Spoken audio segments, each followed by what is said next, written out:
नमस्कार। मैं doctor Girish Agrawal Ramkrishna care hospital Raipur में as a consultant pulmonary department में काम कर रहा हूँ और आज मैं आप लोगों से निमोनिया के बारे में बात करने जा रहा हूँ। नॉर्मल बोलचाल की भाषा में निमोनिया हम किसी भी चीज़ को कह देते हैं, लेकिन निमोनिया का मतलब होता है आपके श्वास नली या आपके फेफड़े का इन्फेक्शन। फेफड़े के इन्फेक्शन को निमोनिया कहा जाता है। अब ये निमोनिया होता क्यों है, कौन कौन से मरीज़ ऐसे हैं जिनमें निमोनिया होने की संभावना ज़्यादा रहती है, जब निमोनिया होता है तो आपको डॉक्टर को कब कंसल्ट करना है, आपको क्या दवाई लेना है और निमोनिया से बचने के क्या क्या प्रिकॉशन आप ले सकते हैं। आज हम इन सभी बातों पे बात करने जा रहे हैं। जैसा मैंने आपसे कहा कि फेफड़ों के इन्फेक्शन को निमोनिया कहते हैं। इन्फेक्शन किसी भी प्रकार से हो सकता है, चाहे वो बैक्टीरिया इन्फेक्शन हो, चाहे वो वायरल इन्फेक्शन हो, चाहे वो फंगस इन्फेक्शन हो, या फिर कई दफ़े निमोनिया बिना किसी इन्फेक्शन की वजह से भी होता है। हम उसे भी निमोनिया कह देते हैं बोलचाल की भाषा में, जैसे मैंने आपसे कहा, या टेक्निकल लैंग्वेज में हम इसको नॉन इन्फेक्टिव निमोनिया कहते हैं। तो ये जितने भी कीटाणु मैंने आपको बताए हैं, बैक्टीरिया है, वायरस है, फंगस है या कोई रेयर प्रकार का कीटाणु है या बिना किसी कीटाणु के इन्फेक्शन की वजह से होने वाले निमोनिया, ये सभी के सभी फेफड़ों को आपके कमज़ोर कर देते हैं और इसकी वजह से आपको खांसी आना, बुखार आना, सांस लेने में दिक्कत होना, थोड़ा भी चलने फिरने लगे तो सांस भर जाना, जिसे हम हपरासी कहते हैं लोकल लैंग्वेज में, या फिर ऑक्सीजन की कमी होना, या फिर बलगम में खून आना। ये इसके मुख्य सिम्टम्स हो सकते हैं। हाई ग्रेड फीवर, तेज बुखार, ठंड लेके बुखार आना, यहाँ से शुरू होता है। बुखार कई बार जो ओल्ड एज पेशेंट होते हैं, 60 प्लस के पेशेंट्स होते हैं, उनमें कई बार बुखार ना आए ये भी संभावना है। या ऐसे कोई मरीज़ हैं जिनकी खुद की लड़ने की क्षमता कम है, जैसे कि डायबिटीज़ पेशेंट है या किडनी के पेशेंट्स हैं, या कोई कैंसर का पेशेंट है जो कि शरीर की प्रतिरोधक क्षमता को कम करने की दवा खा रहे हैं, उनमें कई बार बुखार नहीं भी आता है। लेकिन सांस भरने की शिकायत या खांसी की शिकायत या बलगम में खून आना, ये सभी चीज़ें में से कुछ न कुछ आपको ज़रूर परेशानी समझ में आने लगेगी कि हो सकता है कि आपको फेफड़े का संक्रमण हुआ है। जैसे कि मैंने कहा कि ये 4-5 कीटाणु हैं या फिर नॉन इन्फेक्शस निमोनिया भी होता है, तो इसके लिए सबसे ज़्यादा कौन व्यक्ति प्रोन होते हैं इन्फेक्शन से होने वाले निमोनिया के लिए? ऐसे व्यक्ति जिनके शरीर की प्रतिरोधक क्षमता या लड़ने की क्षमता कम होती है, वो सबसे ज़्यादा प्रोन होते हैं, उनमें निमोनिया होने की संभावना सबसे ज़्यादा होती है। जैसे कि बच्चे हो गए, या 50-60 साल से ऊपर के बुज़ुर्ग हो गए, या फिर जो काफ़ी बीमारियों से ग्रसित हैं, जिसमें किडनी का परेशानी है, जो लोग रेगुलर डायलिसिस करा रहे हैं, हार्ट की परेशानी है, शुगर की परेशानी है, ऐसे मरीज़ों में निमोनिया का संक्रमण होने की संभावना सबसे ज़्यादा रहती है। इसका मतलब ये नहीं है कि एक नॉर्मल हेल्दी इंडिविजुअल को निमोनिया नहीं हो सकता। आपने कई नाम सुने होंगे जो पिछले 7-8 सालों में हर व्यक्ति की ज़ुबान पे हैं, जैसे कि स्वाइन फ्लू हो गया या कोविड हो गया।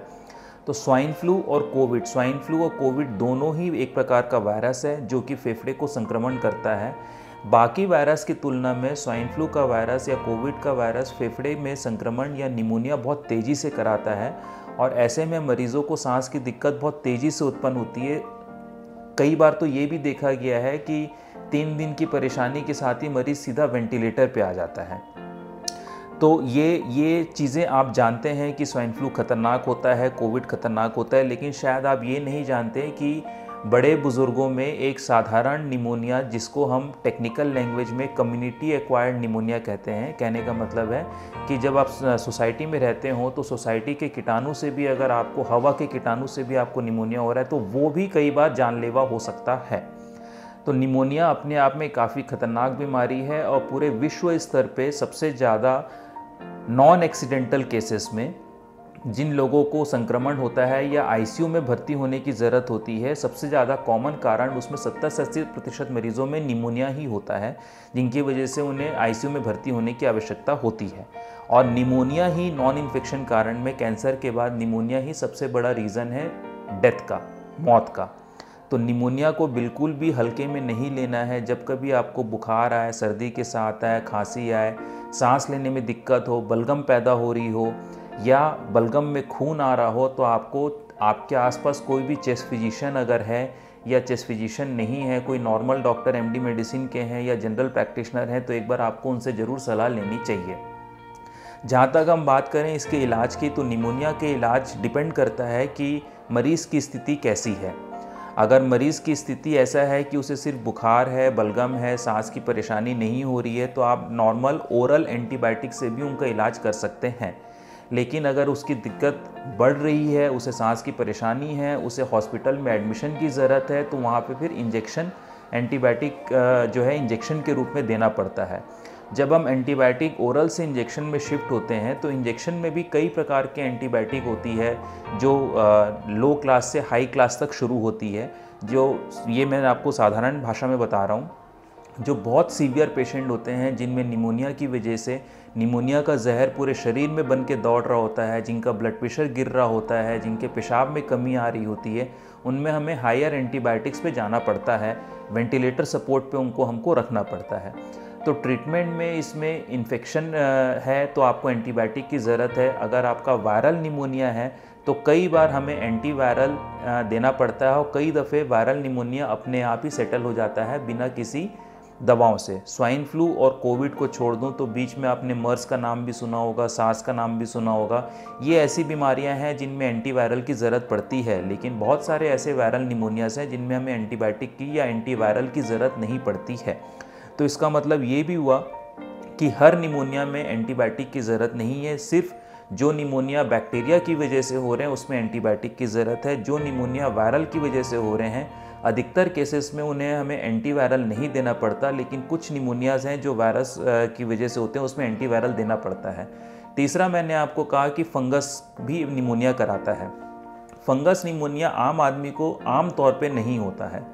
जब कभी किसी मरीज़ की प्रतिरोधक क्षमता बहुत कम होती है, जिसका शुगर बहुत हाई फाई जा रहा है, या जो डायलिसिस का पेशेंट है, या जो स्टेरॉयड नामक दवा खा रहा है किसी भी वजह से, जैसे उसे गठिया की शिकायत हो, या कोई और इस प्रकार के कैंसर के मरीज़ हैं जिनकी प्रतिरोधक क्षमता कम करने की दवा दी जा रही है, ऐसे मरीज़ों में फंगस निमोनिया पैदा करता है। और फंगस का निमोनिया बहुत ज़्यादा घातक होता है। वायरल के निमोनिया और बैक्टीरियल के निमोनिया के मुकाबले फंगस का निमोनिया ज़्यादा घातक होता है। उसको कंट्रोल करना और मुश्किल होता है, और उसके लिए दवा भी लंबे समय तक चलती है।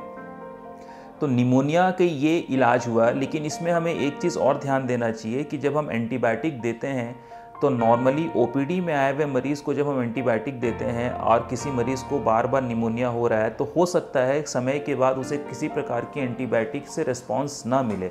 हो सकता है वो एंटीबायोटिक उस पर काम नहीं कर रही हो। उसका कारण है एंटीबायोटिक रेजिस्टेंस।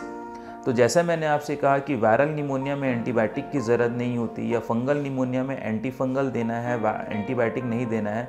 अगर ऐसे मरीज़ों में एंटीबायोटिक दी जाती है तो हो सकता है उस मरीज़ में आगे चल के वो एंटीबायोटिक काम ना हो, क्योंकि उसे एंटीबायोटिक का रेजिस्टेंस डेवलप हो सकता है।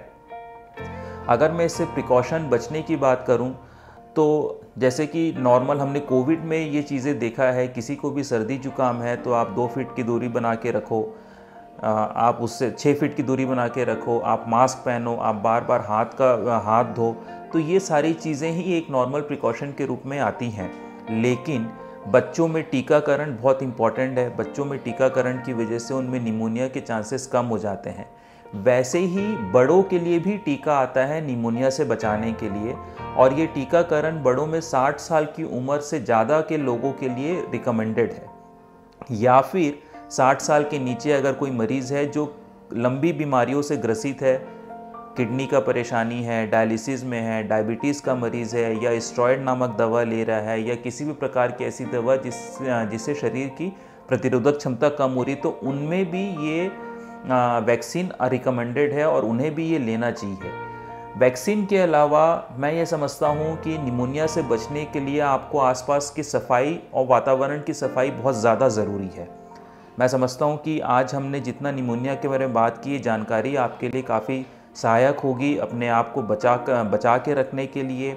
अगर कोई व्यक्ति लंबे समय से किसी बीमारी से ग्रसित है तो आसपास के किसी भी चेस्ट फिजिशियन से मिल के आप अपना वैक्सीनेशन टीकाकरण जरूर कराएं। बड़े बुज़ुर्गों में नॉन ट्रॉमेटिक या नॉन एक्सीडेंटल डेथ में निमोनिया बहुत ज़्यादा है, तो निमोनिया की वजह से होने वाली डेथ की संख्या भी बहुत ज़्यादा है। निमोनिया से होने वाले आईसीयू में एडमिशन की संख्या भी बहुत ज़्यादा है। तो मैं चाहूँगा कि आप सबसे मेरी ये रिक्वेस्ट है कि अपनी सेहत का ध्यान रखिए। जो लोग टीकाकरण के दायरे में आते हैं वो अपना टीकाकरण कराइए और आसपास सफाई मेंटेन कीजिए। धन्यवाद।